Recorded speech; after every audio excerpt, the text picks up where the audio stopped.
Oke, baik, kita lanjutkan. Mohon maaf tadi ada kesalahan teknis. Eh, kita lanjutkan untuk perhitungan mengenai kapasitas satu tiang ya. Nah, sebetulnya ini hanya cara kasaran saja ya. Jadi harusnya ini ada di ranah geoteknik, tapi kita sebagai orang struktur kan ada baiknya kita juga punya gambaran ya.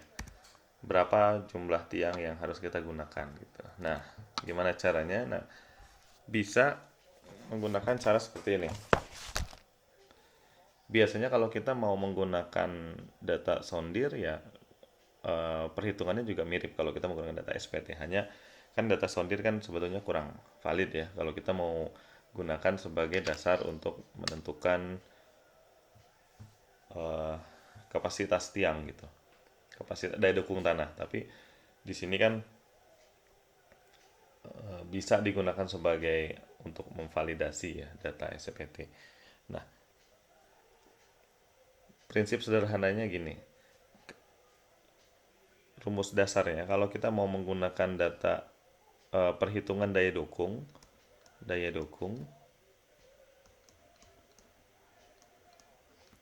berdasarkan data SPT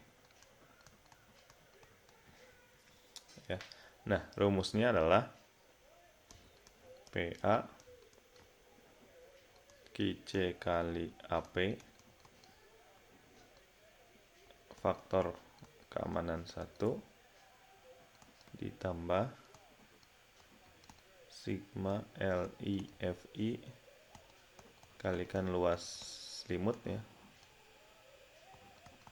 dibagi faktor keamanan 2. Nah, QC ini adalah rumusnya 20 kalikan N untuk tanah silt ya atau clay, lempung atau lanau, kemudian ada 40 kalikan N kalau jenis tanahnya sand, pasir. AP itu adalah luas penampang. AP luas penampang, kalau AST itu adalah luas keliling. Selimutnya, ya, selimut dari tiang. Jadi ini ada dua unsur ya. Yang pertama ini adalah end bearing. Kalau ini adalah unsur dari friksi. Jadi ada dua. Dalam perhitungan tiang itu bisa hanya dimanfaatkan tahanan ujung saja, end bearing.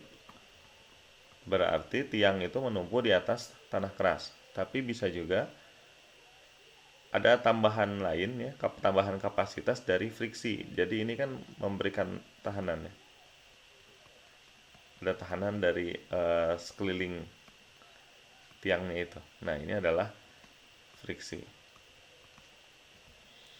Tapi biasanya kalau kalau kalau orang geoteknik pasti ngerti lah ini dihitung bagaimana cara mendapatkan nilai friksi yang tepat gitu ya. Tapi cara cepat biar kita dapat gambaran aja kita bisa cuma menghitung bagian end bearingnya saja juga boleh. Justru ini jadi lebih aman gitu ya karena kita nggak menghitung kapasitasnya jadi lebih besar nggak, tapi kita hanya ambil kondisi terburuk aja di mana friksi ini tidak bekerja. Berarti benar-benar 100% dipikul oleh end bearing. Ya, maka rumus yang digunakan boleh cuma ini saja. Ya, berarti QC-nya itu berapa? Kalau kita tadi tempatkan pondasinya ada di kedalaman 18 meter. Di kedalaman 18 meter itu adalah NSPT 50. Ya, maka kita masukkan ke rumusnya di sini adalah jenis tanahnya apa tadi? Silt atau sand? Ya, ini harus dilihat. Pasir kelempungan. Berarti kalau pasir kelempungan itu pasir ya. Dominannya pasir, maka nilai yang digunakan adalah 40N.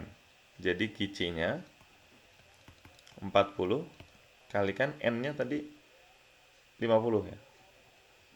Nah, gitu ya. Berarti QC-nya 40 kali 50.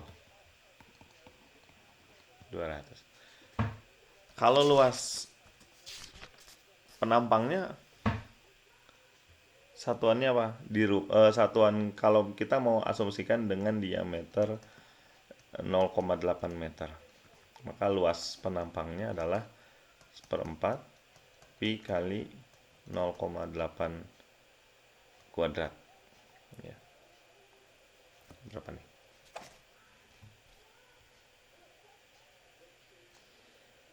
Seperempat kali pi kali 0,8 kuadrat.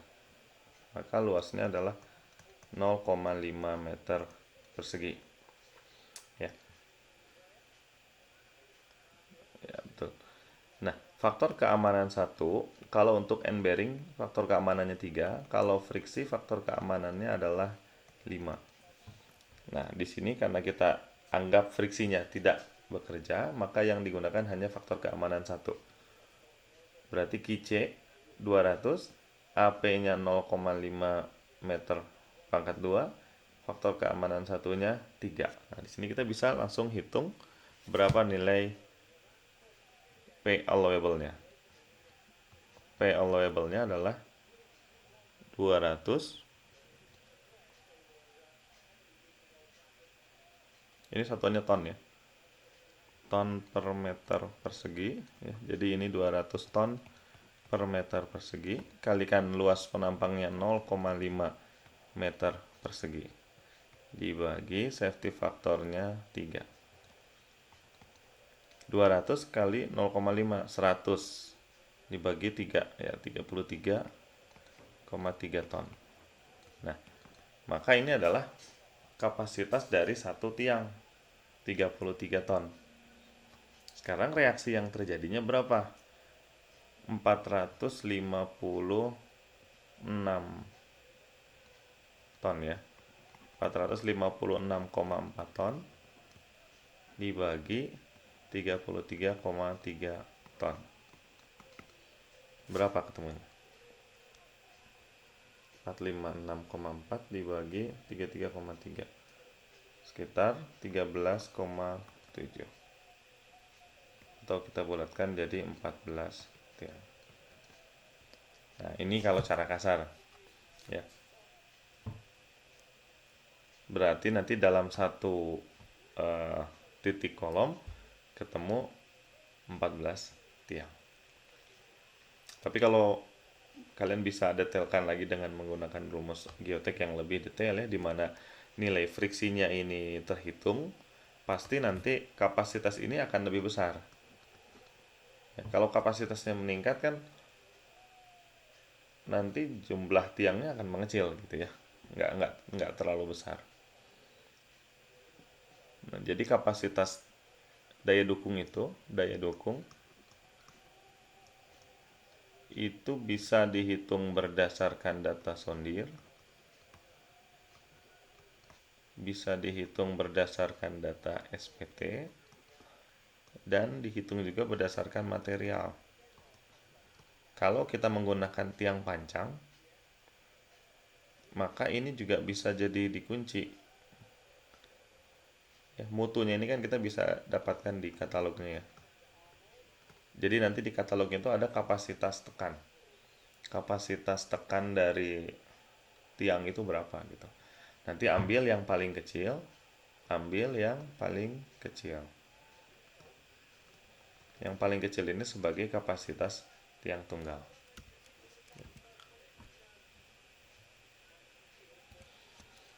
Tapi ini caranya kasar banget lah, walaupun ya kita juga jadi bisa dapat, minimal kita memang bisa dapat gitu ya jumlah dari tiangnya itu gitu.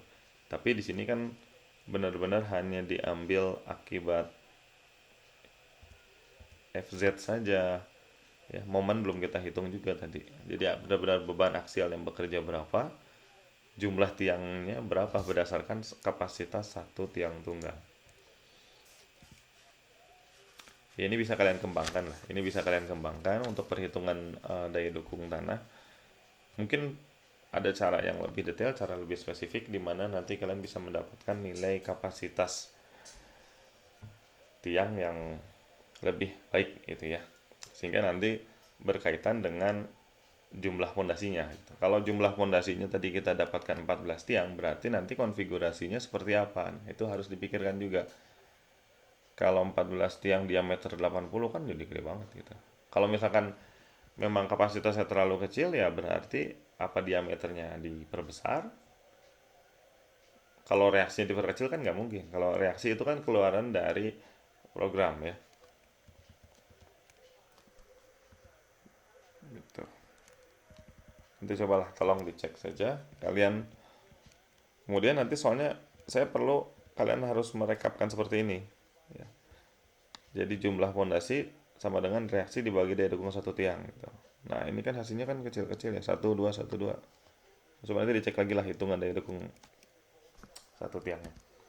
Nah kemudian nanti direkap di sini. Dikasih notasi P1, P1 untuk satu tiang gitu ya. Atau lebih gampangnya gitu aja. Jangan jangan terlalu ngikutin ini juga boleh. Misalnya kalian kasih nama P1 karena itu jumlahnya satu tiang, P3 jumlahnya karena tiga tiang, P4 karena 4 tiang, atau mungkin P14 karena dia 14 tiang gitu. Ya. Coba nanti tolong disesuaikan aja.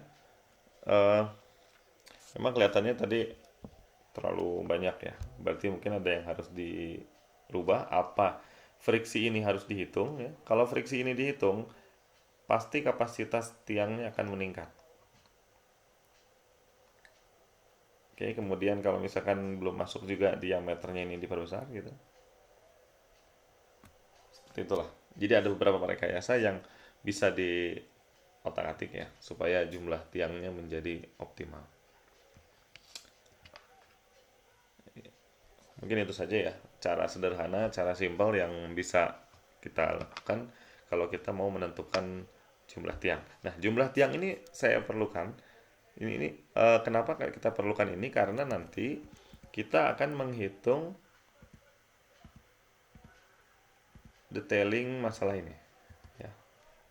Detailing dari tiang, kemudian kita menghitung detailing dari pile cap, di mana pile cap itu dimensinya akan ditentukan oleh jumlah tiang.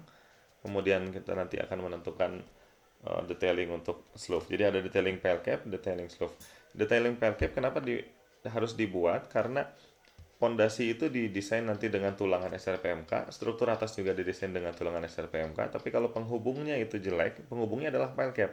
Kalau penghubungnya itu tidak didetailkan secara SRPMK juga, ya strukturnya nggak bisa bekerja dengan baik. Dia akan bekerja sendiri-sendiri.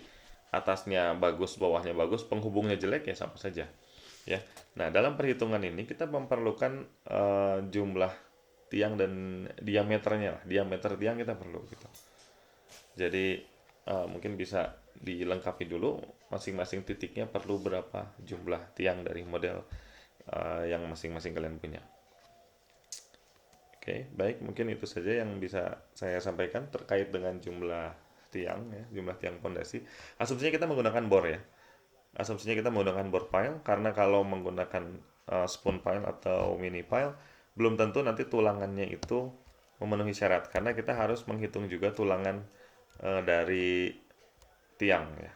Kalau di sini kan kita harus detailkan gitu. Nah, ini kan jarak spiralnya itu adalah 30 mili. Nah, apa mungkin kalau menggunakan tiang panjang dikasih spiral jarak 30 mili kan belum tentu gitu. Tapi kalau bore pile kita bisa atur sendiri tulangannya mau dibuat seperti apa. Baik, terima kasih. Semoga bermanfaat. Assalamualaikum warahmatullahi wabarakatuh.